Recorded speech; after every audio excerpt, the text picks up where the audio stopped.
When we turn to Holy Writ, this mystery of a silent heaven, which is driving so many to infidelity, if not to atheism, seems to become more utterly insoluble. The life and teaching of the great prophet of Nazareth have claimed the admiration of multitudes, even of those who have denied to him the deeper homage of their faith. All generous minds acclaim him as the noblest figure that has ever passed across the stage of human life. But Christianity claims for him infinitely more than this. The great and unknown God had dwelt in impenetrable darkness and unapproachable light, seeming contradictories which harmonize, in fact, a perfect representation of his attitude toward men. But now he at last declared himself. The Nazarene was not merely the pattern man of all the ages, he was himself divine, God manifest in the flesh. The inspired prophets had foreshadowed this. Now it was accomplished. The dream of heathen mythology was realized in the great foundation fact of Christianity. God assumed the form of a man and dwelt as a man among men, speaking words such as mere man never spoke, and scattering on every hand the proofs of his divine character and mission. But the sphere of the display was confined to the narrowest limits, the towns and villages of a district scarcely larger than an English county. If this was to be the end of it, a theory so sublime must be exploded by its inherent incredibility. But throughout his ministry, he spoke of a mysterious death he had to suffer, and of his rising from the dead and returning to the heaven from which he had come down, and of triumphs of his power to follow upon that ascension, triumphs such as they to whom he spoke were then incapable of understanding. And in keeping with the hopes he thus inspired among his latest utterances, spoken after his resurrection and in view of his ascension, we find these sublime and pregnant words, quote, "All power is given unto me in heaven and on earth," end quote. The position of avowed unbelief here is perfectly intelligible. But what can be said for the convert skepticism of modern Christianity, which explains this to mean nothing more than the assertion of a mystical authority to send out preachers of the gospel? Accept the scheme of revelation as to man's apostasy and fall, and his consequent alienation from God, and the history of the world down to the time of Christ can be explained. But type and promise and prophecy testified with united voice that the advent of Messiah should be the dawn of a brighter day, when the heavens should rule, when all wrong should be redressed, and sorrow and discord should give place to gladness and peace. The angelic host who heralded his birth confirmed the testimony and seemed to point to its near fulfillment.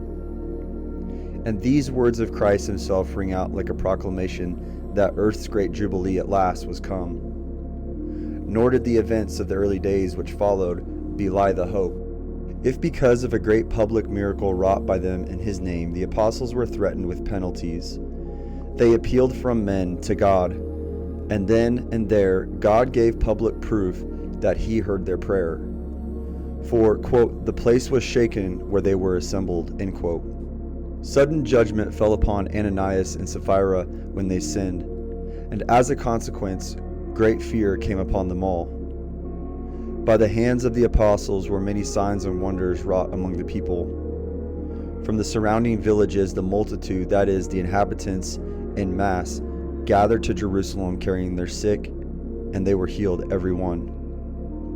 And when their exasperated enemies seized the apostles and thrust them into the common prison, the angel of the Lord by night opened the prison doors and brought them forth. At this very period it was no doubt that the martyr Stephen fell. Yes, but ere he sank beneath the blows showered upon him by his fierce murderers, the heavens were opened, and revealed to him a vision of his Lord in glory. If martyrdom brought such visions now, who would shrink from being a martyr?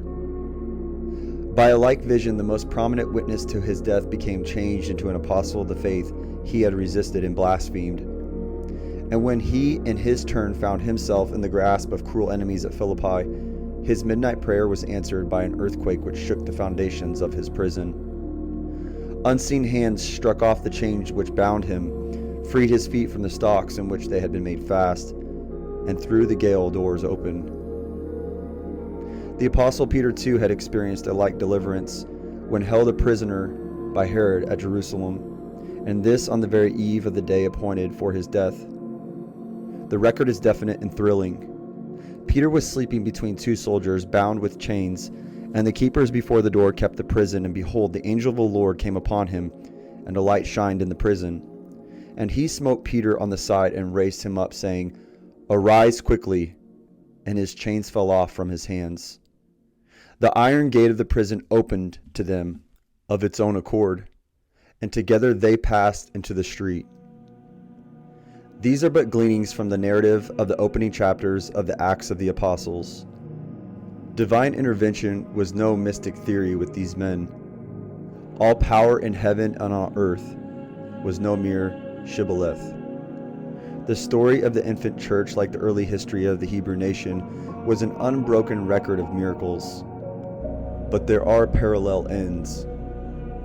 Under the old economy, the cessation of divine intervention in human affairs was regarded as abnormal, and the fact was explained by national apostasy and sin. And the times of national apostasy were precisely the period of prophetic dispensation.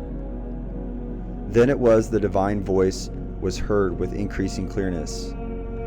But in contrast with this, heaven has now been dumb for 18 long centuries. This fact, moreover, might seem less strange if prophecy had ceased with Malachi and miracles had not been renewed in Messianic times. But though miraculous powers and prophetic gifts abounded in the Pentecostal church, yet when the testimony passed out from the narrow sphere of Judaism and was confronted by the philosophy and civilization of the heathen world, at the very time, in fact, when, according to accepted theories, their voice was specially required, that voice died away forever. Is there nothing here to excite our wonder?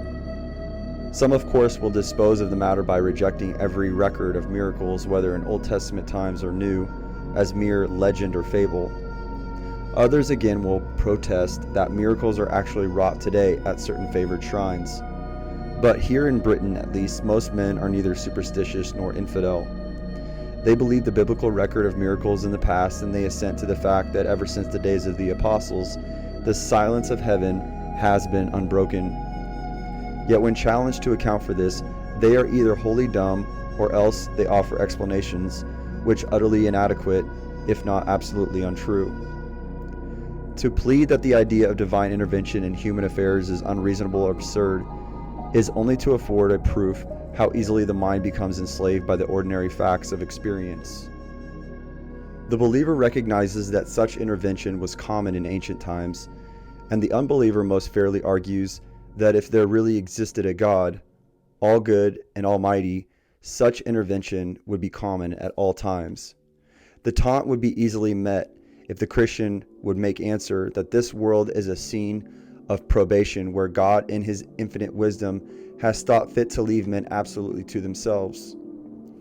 But in presence of an open Bible, such an answer is impossible.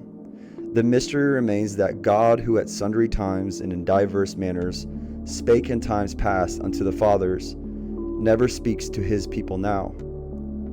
The divine history of the favored race for thousands of years teems with miracles by which God gave proof of his power with men. And yet we are confronted by the astounding fact that from the days of the apostles to the present hour, the history of Christendom will be searched in vain for the record of a single public event to compel belief that there is a God at all.